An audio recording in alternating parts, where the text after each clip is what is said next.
Kabla ya taarifa hizi za ndani ambazo ni za siri kubwa, tumezipata na kuzileta hewani kutoka hapa Mbeya, Tanzania.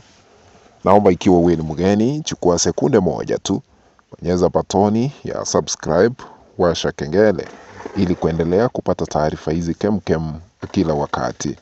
Cha msingi, cha muhimu, yeyote ambaye anatazama hii kanda, tukabidhi like, bonyeza alama ya like ambayo ipo hapo chini mwa kanda na karibu.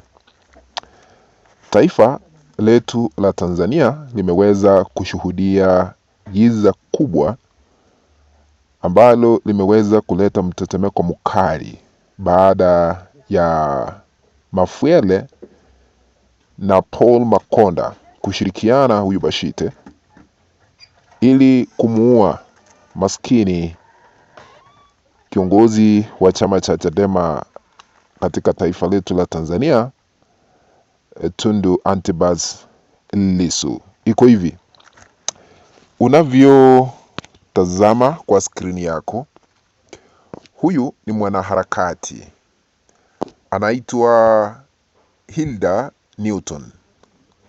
Ameenda katika mtandao wake wa kijamii na kutoa siri hizi kwa kusema hivi, vile unavyotazama: serikali haramu ya Idi Amin mama imepanga kumuua Mheshimiwa Lissu kwa risasi. Umesikiza?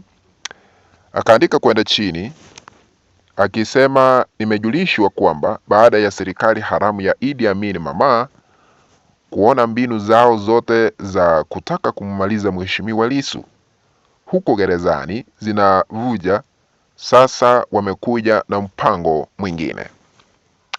Mpango huu unaratibiwa na Paul Makonda, unamjua huyu ni waziri wa habari, na Faustin Mafwele, huyu ni kitengo cha vyombo vya dola. Hilda Newton anaendelea kusema kwamba wamepanga kwamba kesi ya Mheshimiwa Lissu itakapoanza kusikilizwa mahakama ama katika mahakama ya rufaa, atabadilishiwa askari magereza wale ambao huwa wanapanda naye gari moja kwa ajili ya kumlinda kila wanapompeleka na kumtoa mahakamani. Badala yake wanaletwa askari wa KMKM kutoka Zanzibar. Hao ndio watakuwa wanapanda naye gari moja na watavalishwa nguo za askari magereza ili wasishitukiwe.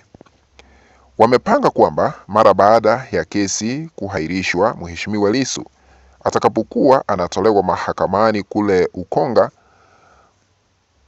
kurudishwa magereza wakiwa njiani convoy. Sasa wakati wanaelekea convoy ya magereza itavamiwa na watu wenye silaha, kisha watawafyatulia risasi. Kutakuwa kama hakuna majibizano ya risasi, kisha baadaye wale wa KMKM ambao watakuwa na ndani ya gari watamuua kwa risasi humo humo ndani ya gari.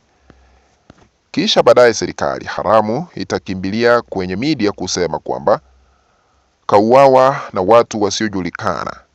So wanawasaka watu wote waliohusika kwenye shambulio hilo ili wasionekane kwamba ni hao. Wamepanga mpaka watu wanakuja kuwatetea kwenye mitandao ya kijamii ambao watakuwa wanasema serikali haramu haihusiki, na kwamba kama ingekuwa kumuua basi ingemuulia akiwa gerezani. Yaani huyu Samia Suluhu Hassan ameua Watanganyika wenzetu zaidi ya 1000, ameiba maelfu ya miili na kwenda kuizika kwenye makaburi ya halaiki ili kupoteza ushahidi. Tangu aingie madarakani hadi leo kateka na kupoteza watu zaidi ya 300, lakini bado hajatosheka na sasa anataka damu ya Mheshimiwa Tundu Lissu.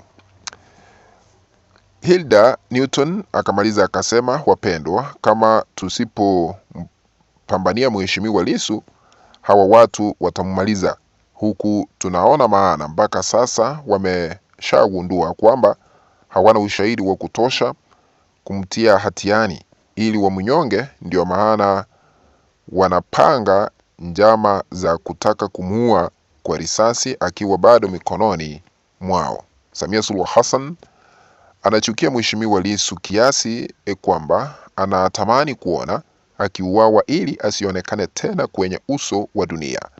Yote ni kwa sababu Mheshimiwa Lissu kakataa biashara ya udalili wa siasa. Ni mtu mwenye msimamo dhabiti ambao Idi Amin Mama Suluhu na washirika wake wanatafsiri msimamo huo kwamba ni kiburi. Jambo moja ambalo wanatakiwa kulitia akilini ni kwamba kama wakithubutu kutekeleza huu mpango watu wa kumuua Mheshimiwa Lissu, hii nchi haitawawanyika. Yaani maandamano ya Oktoba 29 itakuwa cha mtoto, vile Hilda Newton amesema.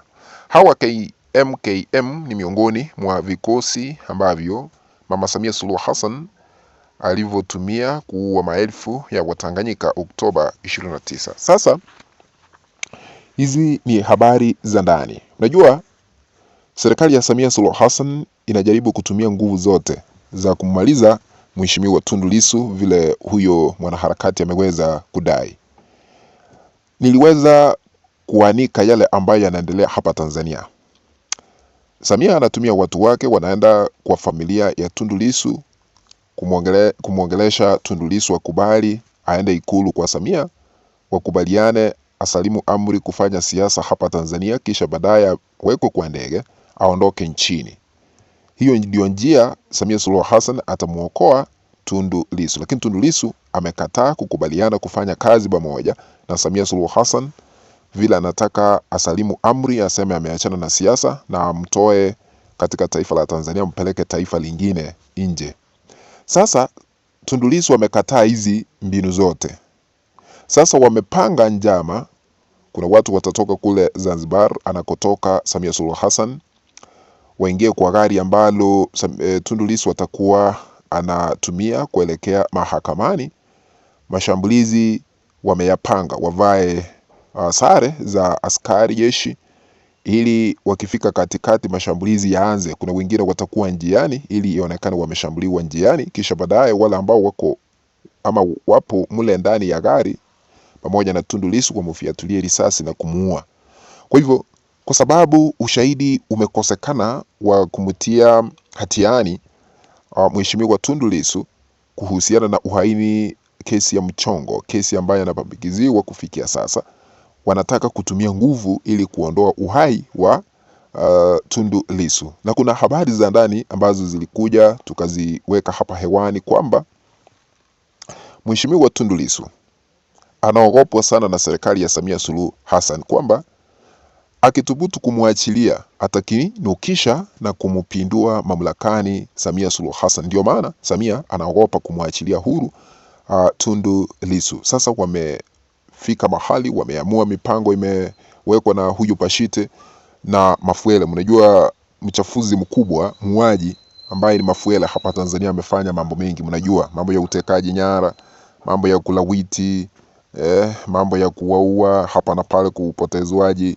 mnaelewa. Sasa wamepanga na huyu Pashite Paul Makonda ambaye ni waziri. Mnajua huyu ndiye alikuwa miongoni mwa wale ambao waliweza kupanga pamoja na yule ambaye alitangulia mbele za haki John Pombe Magufuli mwaka 2017 mwezi wa 10, wakafiatulia risasi Mheshimiwa Tundu Lissu 16 mwilini, na hadi kufikia sasa kuna risasi ambayo anatembea nao.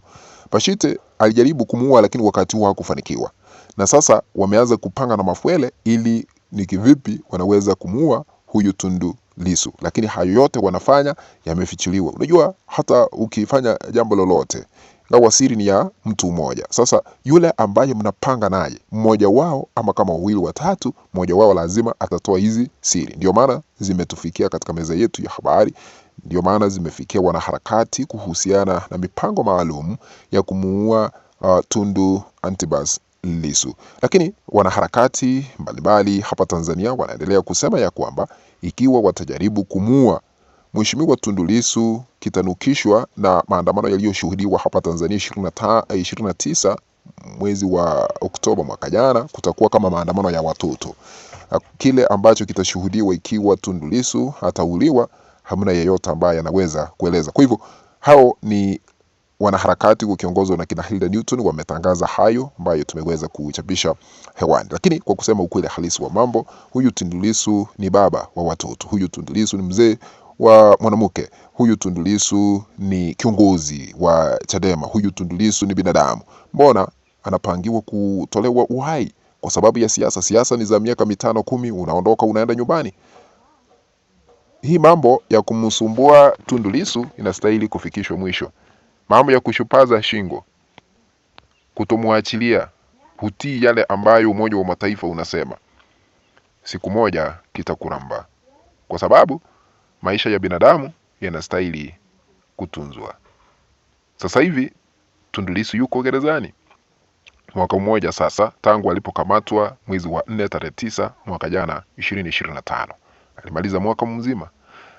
John Heche ambaye ni makamu mwenyekiti alitangaza kwamba wataanzisha maandamano kulazimisha serikali kumwachilia Tundu Antipas Lissu. Kufikia hapo ndipo natamatisha hii kanda. Tukutane baadaye, lakini ikiwa huja subscribe, chukua sekunde moja tu. Bonyeza batoni ya subscribe, washa kengele ili kuendelea kupata taarifa hizi kemkem kila wakati. Kwaheri.